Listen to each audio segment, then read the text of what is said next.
வழி திறக்கப்பட போகிறது. ஆமென். திறக்கவே முடியாத கேட்டை கர்த்தர் நமக்காக திறக்க போறார். ஹல்லேலூயா.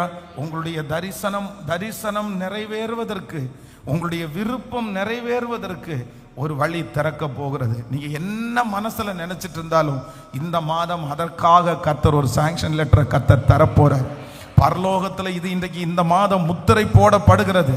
ஏன்னா ஆண்டவருடைய இரக்கம் நம்ம மேல இந்த மாதம் கடந்து வர போகிறது. விசுவாசிக்கிறீர்களா? எத்தனை பேர் விசுவாசிக்கிறீங்க? என்னை அனுப்ப அவருக்கு சித்தமாயிற்று. சொல்லுங்க, எல்லாரும் சொல்லுங்க, என்னை அனுப்ப அவருக்கு சித்தமாயிற்று. ஹல்லேலூயா. உங்க பிள்ளைகளை அனுப்ப அவருக்கு சித்தமாயிற்று. நீங்க போய் நிற்கிற இடத்துல எல்லாம் என்ன கிடைக்கும் அப்படின்னு சொன்னா, நோன்ற வார்த்தை இனி வராது. இனி என்ன வார்த்தை வரும் அப்படின்னு சொன்னா, எஸ் எஸ். ஏன் அப்படின்னா பரலோகத்துல இருக்கிற அந்த கடிதத்துல எஸ்ன்னு போடப்பட்டாகி விட்டது. இதை நம்புறவங்களுக்கு அப்படியே நடக்கும். ஏசப்பா நடக்கணும். இந்த மாசம் முடிகிறதற்குள்ள ஆமென் இருக்கிற இடத்தை விட்டு தரிசனத்தை நிறைவேற்றுவதற்கு அந்த வழியை கர்த்தர் திறப்பதற்காக ஸ்தோத்திரம். ஆமென்.